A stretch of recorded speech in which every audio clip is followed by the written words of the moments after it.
If you've ever felt like you're thinking 3 steps ahead while everyone else is still on step 1, if you've been called overthinking when you're just thinking normally, if you've dumbed yourself down to fit into a conversation, this is for you. Being smart isn't what movies show. It's lonely and exhausting. And nobody talks about it because complaining about being intelligent sounds obnoxious. But there are real psychological struggles that come with high intelligence. Here are 9 of them, and you're going to feel so understood, it might hurt. Struggle 1.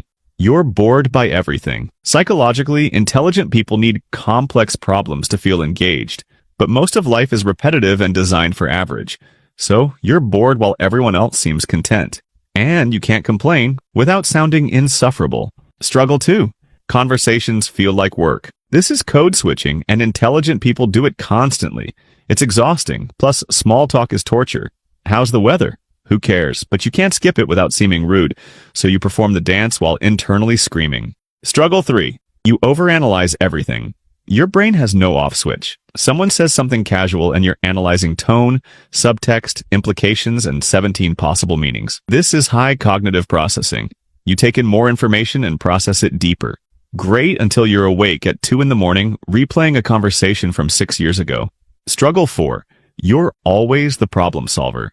People discover you're good at figuring things out, and suddenly you're everyone's unpaid tech support, life coach, and strategic advisor. You want to help, but being everyone's solution factory is exhausting. Especially when they don't want solutions, they want to complain. But you've already generated 3 solutions, so now you look like you're not listening. Also, people get annoyed when you solve things too quickly. They wanted 30 minutes of discussion. You solved it in 3. Awkward. Struggle 5. You see patterns nobody else sees. You notice patterns in behavior, systems, conversations, things that seem obvious. You mention them, and people think you're crazy. Pattern recognition is a marker of high intelligence.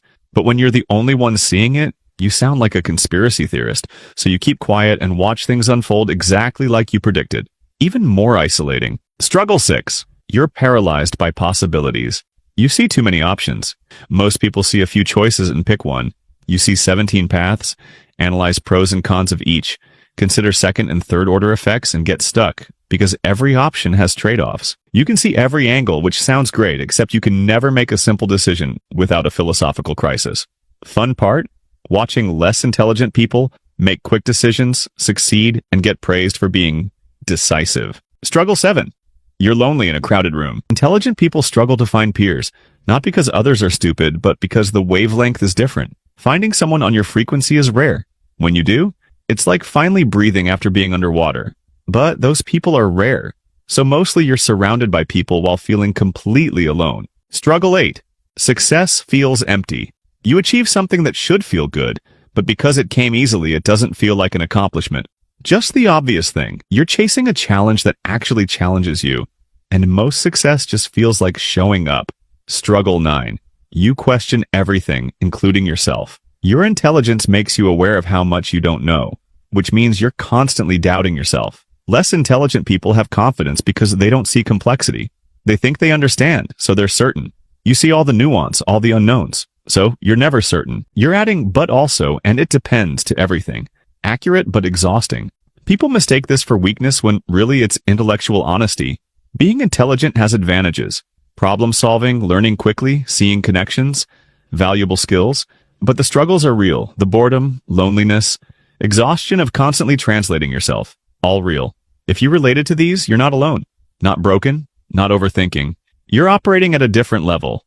That comes with benefits and costs.